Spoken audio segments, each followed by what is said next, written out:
It has been now nearly 2 weeks since the story broke about racist, homophobic, anti-Semitic, and anti-democratic musings between the former president of Los Angeles City Council, 2 other council members, and the former head of the Los Angeles County Federation of Labor. While we were sitting in our Sukkot, Zman Simchatenu, our time of great joy, an uproar was heard, not only around the city and state, but around the country, as people began to listen to these appalling recordings, which I am sure by now many of you have heard. They were crude and egregious and outrageous attacks on one city council member's Black son. There was criticism of Black power and representation in Los Angeles.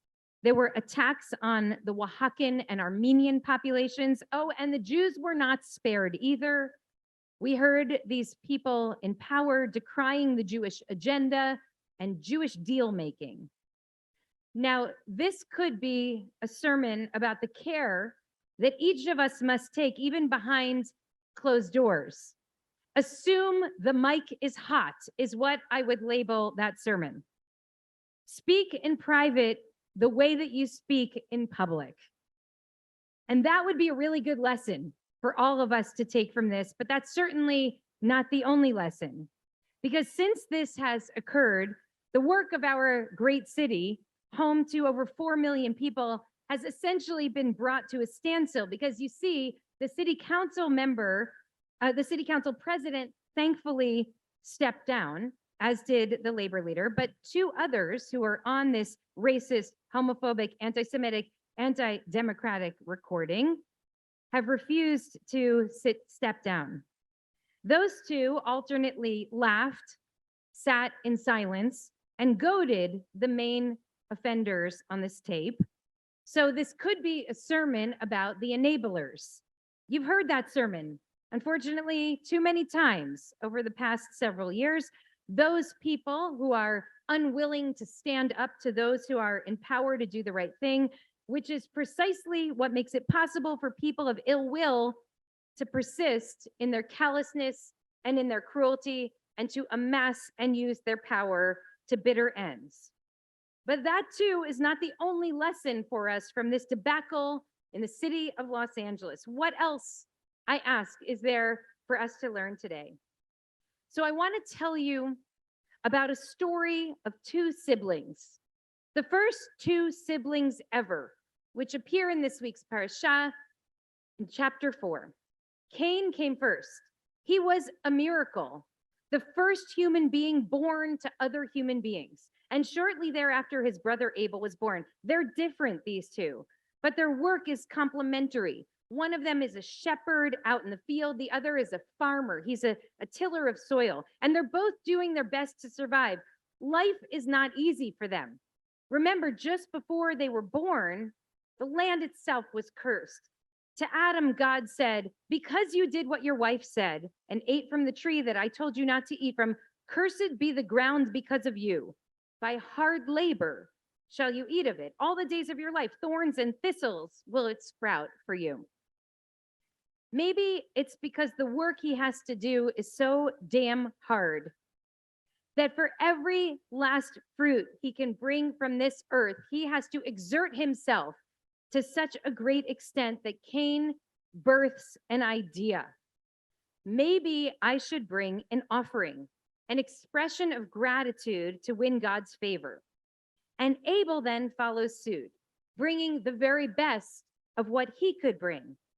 But Abel's offering is received more warmly than his brother's for reasons we do not understand. And this greatly enrages Cain. He's working so hard. He's doing his best. Why is his brother getting more than he has? Why does his brother get more love, more power, more accolades, better districting than he gets? God sees that Cain is upset. God sees that Cain's getting jealous, that he's started to think more competitively rather than collaboratively. Instead of working with his brother, he starts to turn against him. He starts to strategize. How can I accrue more power, more love, more credit? And let me point out that Cain is not wrong to be upset. His claim is a righteous claim. The system has treated him unfairly. He deserves more than he has gotten. But God can see that this kind of competitive spirit threatens to wreak havoc on this family. God witnesses Cain turn then against his own brother, who, after all, did nothing more than fight for his own rights, for his own deserved acceptance and recognition and love. I see that you're upset, my dear Cain, God warns. You feel that you've been wrong, but watch your step. Be very careful. Don't go to war with your own brother. This is a family after all, remember? Please, God begs, don't do anything stupid. I promise you, you will regret it. And then God lays it out. Either you get straight with your brother now, or you will end up harming him, and that will harm you too. Cain approaches his brother. Maybe he's trying to reconcile. Maybe he wants to confront him. We have no idea in this case what happened behind closed doors. All we know is that he lays it down hard, so hard that he leaves his brother for dead in the field. Alas, whatever Cain believed would happen in private would stay in private, was not shielded from God's sight. Havel achicha, God asks him, where is your brother? What have you done? This is a rhetorical question, of course, because God knows exactly what Cain has done, but God wants to teach Cain a lesson. Cain is caught. He panics. Lo yadati, I have no idea, he said. It wasn't me. I don't know. Hashomer achi anochi. Am I my brother's keeper? Is my brother's pain my responsibility? And it is for this.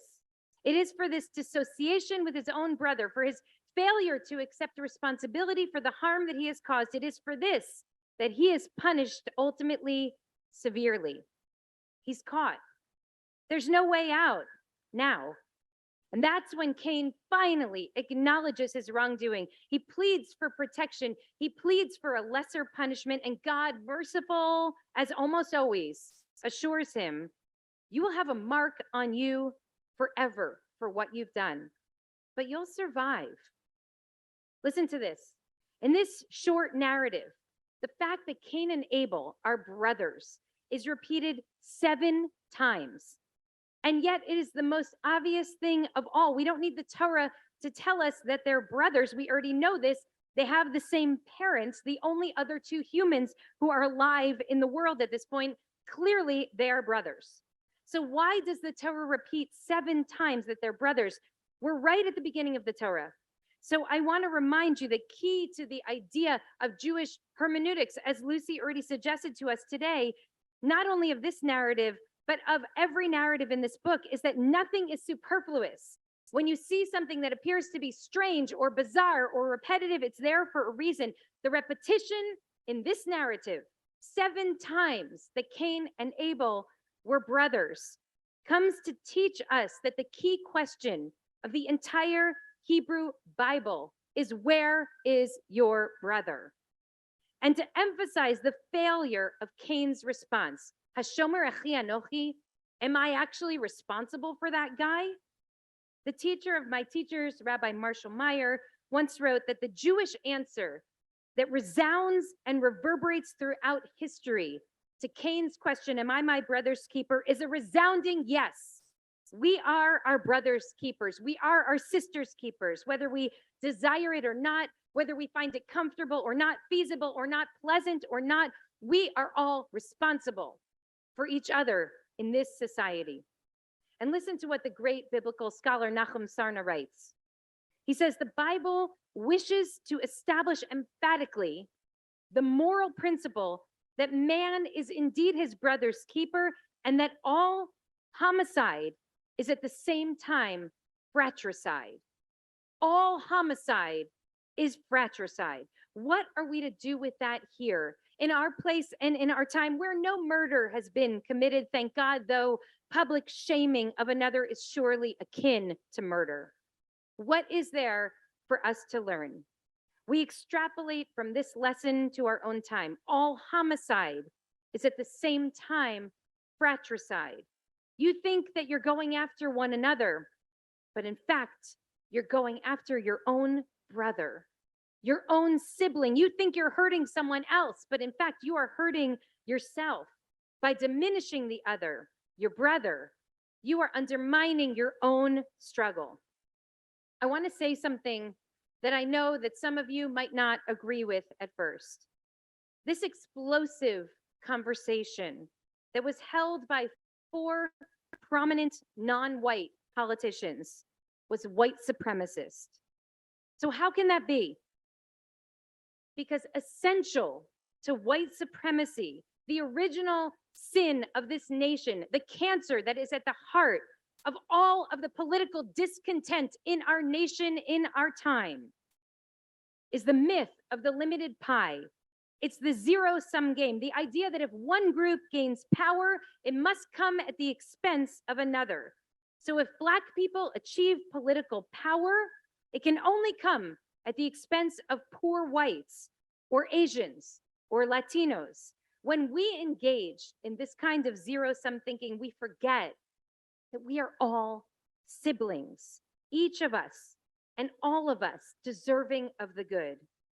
To counter white supremacy in our nation, we have to counter the thinking that fuels it. Rather than turn against each other, we have to turn toward each other. Rather than assume that your gain is my loss, your representation is my disenfranchisement, your liberation is my oppression, we have to recognize that your liberation is essential to my own. We have to trust that the only way that we can build the beloved community is by allying with each other and by lifting us all. There simply is no liberation for Latinos that is anti-Black or anti-Indigenous or anti-Semitic. There is no liberation for any of us unless and until there is a just future for all of us. And I have to say that this is what I love about this city. You know, I'm a New Yorker at heart, or I was once, but this is what I love about Los Angeles. This is one of the most ethnically diverse cities in the entire world. And it's not always easy, as our history and our politics have shown, but amidst the diversity in this city, there have grown decades of true allyship and friendship between Black and Latino and AAPI leaders and communities, between Jewish and Muslim and Christian and Sikh leaders and communities. And these relationships have held strong through incredibly tumultuous times. They are the glue to this city of angels. So yes, we should always act like the mic is on. And yes, we should take great care not to be the enablers, because without the enablers, the perpetrators have significantly less leeway and less power.